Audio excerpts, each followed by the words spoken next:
رب ذوالجلال والاکرام کی عظمت و کبریائی کی نہ کوئی حد ہے نہ انتہا۔ اللہ جل جلالہ کی ذات و صفات کی حقیقت اللہ ہی کو معلوم ہے، اور اس کے مقام و مرتبے کی معرفت بس اسی کو ہے۔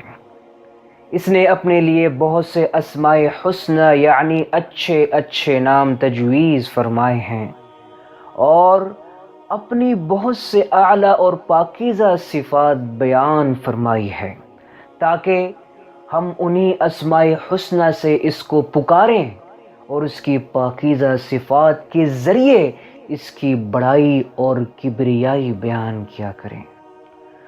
محترم حضرات، انہی میں ایک عظیم و شان کلمہ رب ذوالجلال والاکرام بھی ہے۔ جی ہاں، ذوالجلال والاکرام، جو اللہ رب العزت کی عظمت شان اور کرم و احسان کو بیان کر رہا ہے۔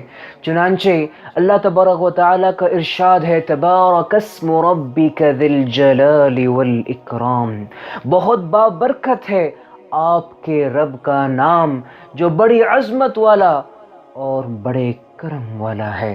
یعنی اللہ تبارک و تعالیٰ عطا و عظمت اور کرم و سخاوت والا ہے۔ یہ ایسا متبرک اور عظیم نام ہے کہ بندہ جب اس کے ذریعے اللہ تعالیٰ سے کوئی دعا مانگتا ہے تو وہ اس کی دعا کو قبول فرما لیتا ہے اور اس کی مراد پوری فرما دیتا ہے۔ سیدنا انس بن مالک رضی اللہ تعالی عنہ سے مروی ہے کہ میں خدمت نبوی میں حاضر تھا، جبکہ قریب ہی میں ایک صاحب کھڑے نماز ادا کر رہے تھے۔ بس یہ جب حالت تشہد میں پہنچے اور رب العالمین سے اس طرح دعا کی، اللہم انی اسألک بأن لک الحمد لا الہ الا انت المنان بدیع السماوات والارض ذا الجلال والاکرام یا حی یا قیوم انی اسألک، اے اللہ میں تجھ سے سوال کرتا ہوں اس کے وسیلے سے کہ ساری حمد تیرے ہی لائق ہے، تیرے سوا کوئی معبود نہیں، تو نہایت مہربان اور بڑا محسن ہے۔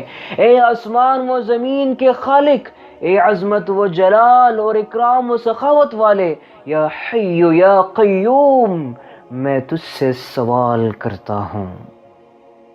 ان صاحب کی اس دعا کو سن کر نبی کریم صلی اللہ علیہ وسلم نے ارشاد فرمایا، والذی نفسی بیدہ لقد دعا اللہ باسمہ العظیم الذی اذا دعی بہ اجاب واذا سئل بہ اعطا۔